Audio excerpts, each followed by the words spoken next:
عليكم ورحمة الله وبركاته. اللهم صل وسلم وبارك على سيدنا محمد وعلى آله وصحبه أجمعين. ازيكم عاملين ايه؟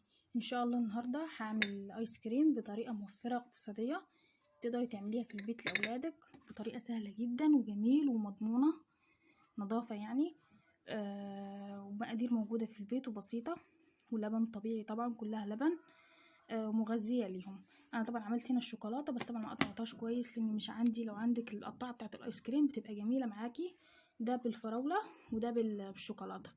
تعالوا بقى يلا بينا نشوف عملناه ازاي.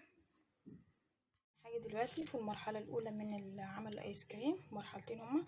عندي هنا حوالي نص لتر لبن، وعندي حوالي نص كوبايه سكر، ومعلقه كبيره نشا، ومعلقه كبيره لبن بودره. انتي طبعا انا هعمل طعمين بس، هعمل الفراوله والشوكولاته. انتي لو عايزه تعملي كذا طعم، مثلا تعملي فانيليا وتعملي شوكولاته وتعملي فراوله وتعملي كذا نوع، يبقى هتضاعفي كميه اللبن. انا عندي ده نص لتر لبن بس، ممكن تخليه لتر. فانتي لو خليتيه لتر هنا يبقى هتخلي كوبايه سكر، معلقتين نشا، معلقتين لبن بودره. الحاجه دلوقتي اللبن طبعا بتاعي ساقع، هحط السكر، وهحط لبن البودره، وهحط النشا كله، وهبتدي اقلبهم على البارد كده.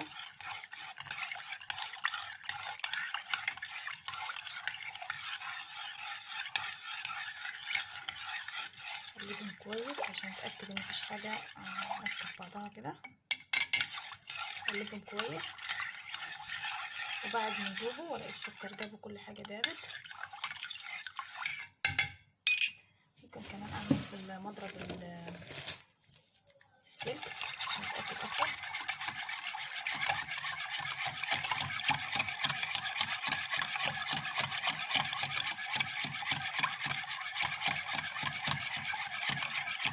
بس كده لغايه ما داب معايا. بعد كده هحطه على النار، هخليه يدوبك ياخد غلوه، بعد كده هنشوف هنعمل اهو معايا على النار. طول ما هو على النار بفضل اقلب فيه. انتي لو مش متاكده ان كل حاجه دابت فبتصفيه الاول، بتصفيه على النار. انا يا دوبك كده هحط على غلوه، خليه يغلي غلوه كده، بعد كده اسيبه يبرد خالص، وبعد ما يبرد بحطه في التلاجة يسقع عشان نعمل المرحله اللي بعد كده. بقى المرحله التانية من عمل الايس كريم. كده معايا نص كوبايه لبن متلج، لازم يبقى متلج، لسه مطلعاه من الفريزر وفكك شويه. وهنا عندي كوبايه كريم شانتيه يكون خام. انا طبعا انت لو عايزه تضاعفي زي ما قلنا الكميه، بين هتخلي كوبايه لبن متلج وكوبايتين كريم شانتيه. هحط نص الكوبايه اللبن المتلجه دي في الخلاط كده، وهحط عليها كوبايه الكريم شانتيه الخام، وهضربهم كويس خالص في الخلاط حوالي 10 دقايق لغايه ما الكميه كده تتضاعف معايا ويجمد كده معايا.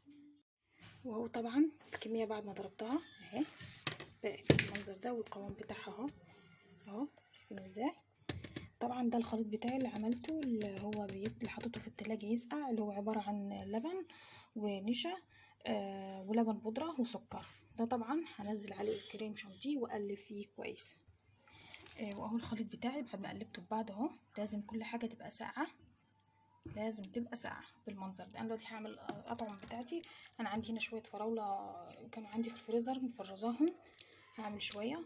وهعمل هنا عندي كاكاو، معلقتين كاكاو خام. هقسم الكمية دي على 2 وهنشوف هنعمل. دلوقتي انا هجيب الكاكاو الخام ده على كمية من على علبة من علب الايس كريم. انا عملت واحدة اهي، واحدة هعملها بالشوكولاتة، وواحدة هعملها بالفراولة. هقعد اقلب فيها لغاية ما يمتزجوا ببعض كويس قوي. لو احتاجت تاني عشان يبقى شكلها لونها غامق هزود. وبعد كده وهحط الفراولة دي هفرمها في المفرمة او في الخلاط، طبعا من غير اي ميه. تمام، عايزاها كتل كده. ودي الفراولة اهو بعد ما فرمتها هفضيها كلها. فضيتها اهي بعد ما فرمتها في المفرمة في الخلاط كده، هفضيها هقلبها كويس، والكاكاو برضه هقلبه. واهو شكلهم ده طبعا اللي حطيت عليه الفراولة اهو، خلطتها كويس وحطيت نقطتين من فوق. وده طبعا الكاكاو خلطته كويس على الاخر مع بعض بالطريقه دي بقى بالشوكولاته، وده بالفراوله. طبعا انت لو عايزه تعملي فانيليا بتحطي فانيليا سايبه بس عليه هي وبيضه طبعا كده، بحط عليها فانيليا بس طعم الفانيليا. ممكن تحطي طبعا بسكوت بوريو تفرميه وتحطيه فيه برضو. عايزه تعملي طبعا بطعم اي فاكهه، مانجا، اي فاكهه طبعا عندك ممكن تعملي بيها اي طعم. طبعا كده هنحطهم في الفريزر، لازم طبعا يتسابوا فتره في الفريزر يوم كامل. مثلا عملتهم بالليل، الصبح بقى اللي ناكل منه. هوريكم بقى شكله ازاي لما نيجي نغرفه. وهو الايس كريم بعد ما حطيته في التلاجة فتره لغايه ما يتلج، دلوقتي هطلع بالمعلقه. مش عندي البوله اللي بتطلع بيها الايس كريم، فهطلع بالمعلقه كده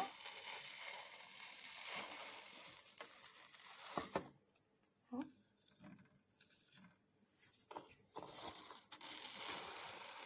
طبعا ده ايس كريم يعني موفر اقتصادي، تعمليه في البيت للولاد وطعمه جميل جدا. معلقه تاني اطلع بيها الفراوله، الشوكولاته وهي الفراوله اللي لسه ما زفتش ما جمدتش قوي